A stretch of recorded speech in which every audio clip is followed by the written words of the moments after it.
This video is about of Peregrino Sienes Time, the future chronograph time zones calculation. Per hour time zones, per minute time zones, and per seconds time zones. So here is our clock illustration. Peregrino Sienes Time clock illustration.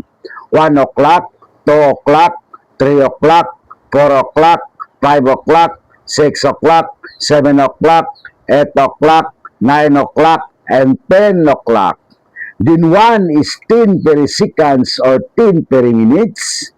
2 is 20 periseconds or 20 periminutes. 3 is 30 periseconds or 30 periminutes.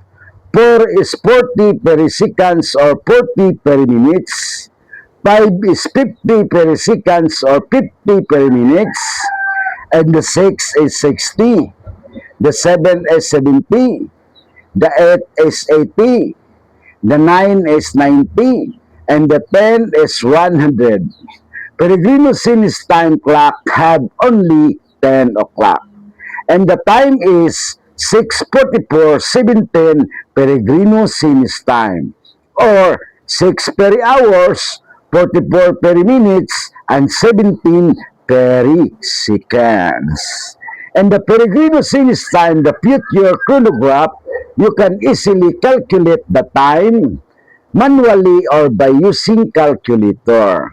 Because the Peregrino Sienes Time, the future chronograph, is decimalized time and metric time.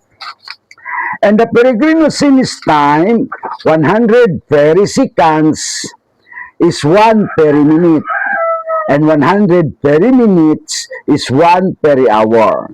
So, 1 peri-minute is composed of 100 periseconds, and 1 peri-hour is composed of 100 peri-minutes. Peregrino Sienes Time, 1 complete day.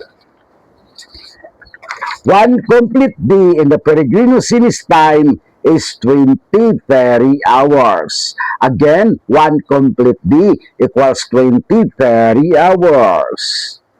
Time equivalent. Time equivalent, Peregrino Sienes Time to standard time. 1 peri-hour Peregrino Sienes Time is equal to 1.2 hour standard time. Then 1 peri-minute Peregrino Sienes Time is equal to 0.72 minute standard time. 1 peresecond Peregrino Sienes Time is equal to 0.432 second standard time.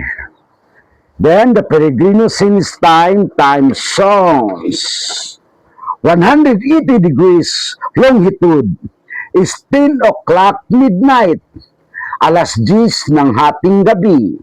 Then 0 degrees longitude is 10 o'clock noon, alas 10 ng tanghaling tapat. The 90 degrees is longitude is 5 o'clock p.m. And 90 degrees west longitude is 5 o'clock e.m. Okay. And now the time zones. And now the Peregrino Sienes Time, the future chronograph time zones. Okay. Post-meridian is composed of 180 degrees longitude, and ante-meridian is composed of 180 degrees longitude also, a total of 360 degrees longitude. Then, 360 degrees longitude divided by 20 peri-hours equals 18 degrees longitude. So, 1 peri-hour is 18 degrees longitude. Then, the calculation factor. Calculation factor. 1 peri-hour is 18 degrees longitude. Then, 1 peri-minute is 0.18 degrees longitude. Then, 1 peresecond is 0.0018 degrees longitude. Okay, exercises number 1. 75 degrees is longitude. What is the corresponding time in the Peregrino Sienes time and perehour? So, calculation factor number 1. Calculation factor number 1. 1 perehour is 18 degrees longitude. Calculation formula number 1. Calculation formula number 1. Times equals degrees times 1 perehour over 18 degrees. So, exercises calculation. Exercises calculation number 1. Again, the formula, time is equals to degrees times 1 perehour over 18 degrees. So down, 75 degrees times 1 perehour over 18 degrees. So, degrees over degrees, so cancel the degrees and the perehour remain. So, continue number 1. 75 perehours over 18. So, equals 4.1666667 perehour or 4:16:66.66 o'clock p.m. Peregrino Sienes Time. Okay. 4.16667 perehour or 4 perehours, 16 periminutes, 66 pereseconds, and 666 millipereseconds. So, exercises number 2. Exercises number 2. 75 degrees is longitude. What is the corresponding time in the Peregrino Sienes time and pereminute? So, calculation factor number 2. 1 pereminute is equals 0.18 degrees longitude. Calculation formula number 2. Time equals degrees times 1 pereminute over 0.18 degrees. So, exercises calculation number 2. Exercises calculation number 2. Again, time equals degrees times 1 pereminute over 0.18 degrees. So, down time, 75 degrees times 1 pereminute over 0.18 degrees. So, degrees over degrees. So, cancel the degrees and the pereminute remain. Continue. Time. 75 pereminute over 0.18.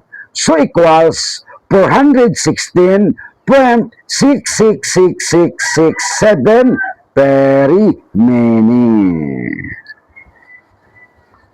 416.66667 pereminute. Okay. So, again. 416.66667 pereminute or 416 periminutes, 66 periseconds, and 666 millipereseconds. So the last one, exercises number 3. Exercises number 3. 75 degrees is longitude. What is the corresponding time in the Peregrino Sienes time and peresecond? So, calculation factor number 3. Calculation factor number 3. 1 peresecond is 0.0018 degrees longitude. Then, the calculation formula number 3. Calculation formula number 3. Time equals degree times 1 peresecond over 0.0018 degree. So, calculation exercises number 3. Exercises calculation number 3. Time equals degrees times 1 peresecond over 0.0018 degree. So down, time 75 degree times 1 peresecond over 0.0018 degree. So degree over degree, so cancel the degree and the peresecond remain. So continue 75 peresecond over 0.0018. So equals 41,666.6667 peresecond. Then 41,666.6667 peresecond or 41,666 periseconds and 666 millipereseconds. So, that's all, and thank you so much.